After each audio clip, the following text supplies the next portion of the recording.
بسم اللہ الرحمن الرحیم۔ مسائل کا سلسلہ نمبر 12، مسافر کی نماز کا حکم۔ تابع کی نیت کا اعتبار نہیں۔ جو شخص اپنے ارادے کا خود مختار نہ ہو، مثلا بیوی، غلام، خادم وغیرہ، وہ اگر اپنے طور پر کسی جگہ 15 دن قیام کی نیت کرے تو ان کی نیت کا کوئی اعتبار نہیں، بلکہ وہ جس کے تابع ہیں اس کی نیت کا اعتبار ہے۔ بیوی، غلام، خادم یہ چونکہ اپنے شوہر کے اور اپنے مالک کے تابع ہوتے ہیں، اگر یہ نیت 15 دن کی کر بھی لے تو ان کی نیت کا کوئی اعتبار نہیں جب تک ان کے آقا یا ان کے شوہر کی نیت نہ ہو۔ تابع کو متبوع کی نیت کا علم نہ ہو سکا۔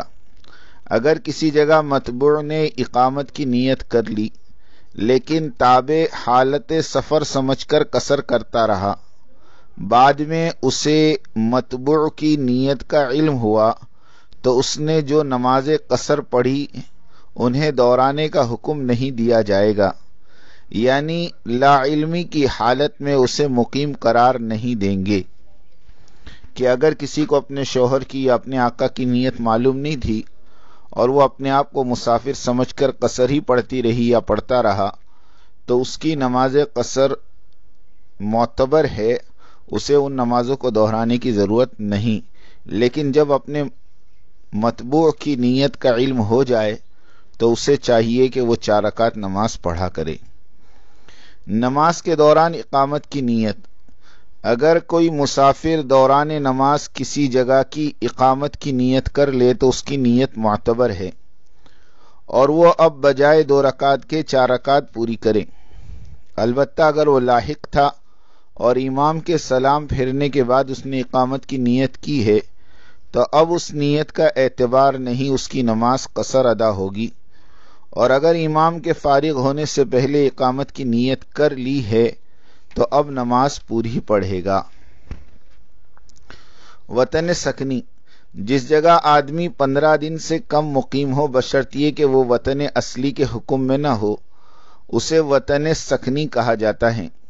اس کی وجہ سے نہ تو مسافر مقیم بنتا ہے اور نہ مقیم مسافر ہوتا ہے، یعنی کہ اگر کوئی شخص کسی جگہ 15 دن کے لیے مقیم ہو پھر وہ کسی قریبی جگہ جا کر 2-4 روز کے لیے ٹھہر جائے تو اس سے وطن اقامت ختم نہیں ہوتا۔ مقیمین کی رعایت میں نیت اقامت معتبر نہیں۔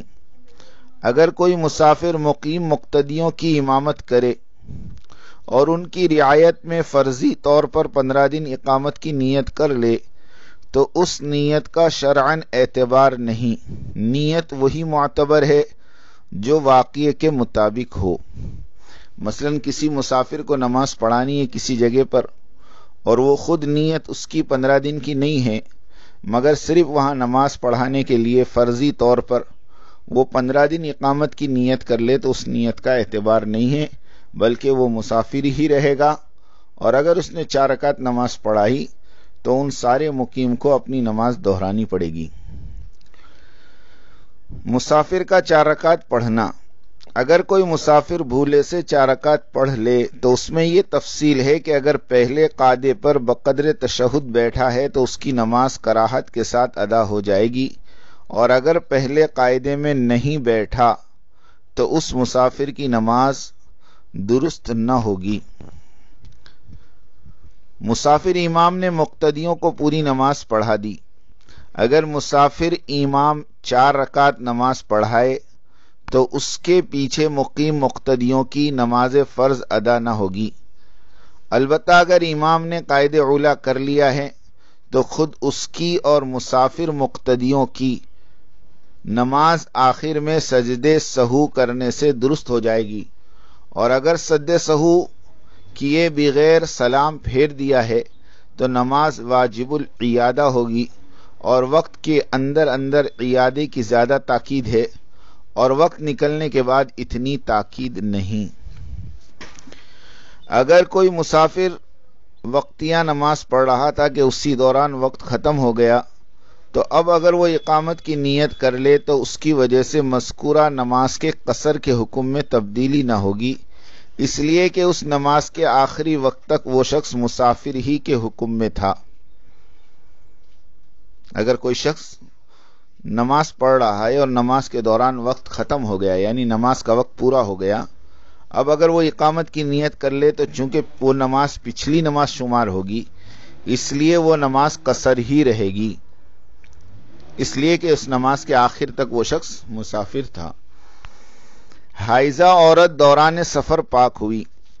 کسی عورت نے حیض کی حالت میں سفر شروع کیا، پھر دوران سفر وہ پاک ہو گئی، تو جس جگہ پاک ہوئی ہے وہاں سے مطلوبہ جگہ تک اگر سفر کی مسافت ہو تو وہ عورت قصر کرے گی، اور اگر سفر کی مسافت نہ ہو تو اتمام کرے گی۔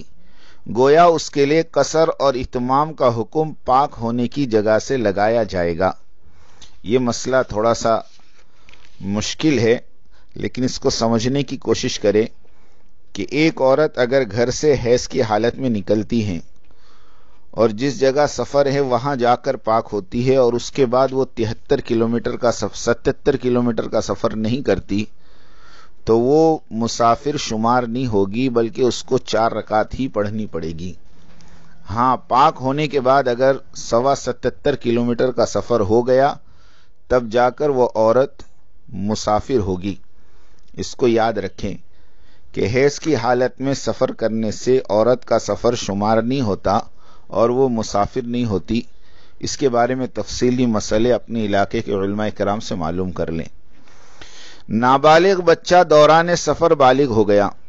اگر نابالغ بچہ سفر کے دوران بالغ ہو جائے تو جس جگہ بالغ ہوا ہے وہاں سے منزل مقصود کی مسافت دیکھی جائے گی۔ اگر وہ مسافت سفر کے بقدر ہے تو وہ بچہ مسافر ہوگا، اور اگر اس جگہ کا فاصلہ مسافت سفر سے کم ہے تو وہ بچہ مسافر نہ ہوگا۔ بالکل وہی مسئلہ ہے جو عورت کے حیض کا مسئلہ ہے، وہی بچے کے بالغ ہونے کا مسئلہ ہے۔ اگر کوئی شخص ٹرین میں سخت بھیڑ کی وجہ سے سجدے پر قادر نہ ہو تو اسے چاہیے کہ اگر وقت فوت ہونے کا اندیشہ ہو تو اشارے سے نماز پڑھ لے اور پھر بعد میں اسے دوہرا لے۔ مقیم شخص اگر نماز میں مسافر کی اقتداء کر سکتا ہے اور امام کے سلام پھیرنے کے بعد وہ اپنی 2 رکعات پوری کر لے، اور ان 2 رکعتوں میں قرات کا حکم نہیں بلکہ صرف اتنی دیر کھڑے ہو کر خاموش رہے جس میں سورہ فاتحہ پڑھی جا سکتی ہو، یعنی باقی کے 2 رکعات میں کوئی سورت اور کوئی الحمد شریف نہیں پڑھیں گے بلکہ خاموش کھڑے رہیں گے۔ اللہ پاک ہم سب کو عمل کی توفیق عطا فرمائے۔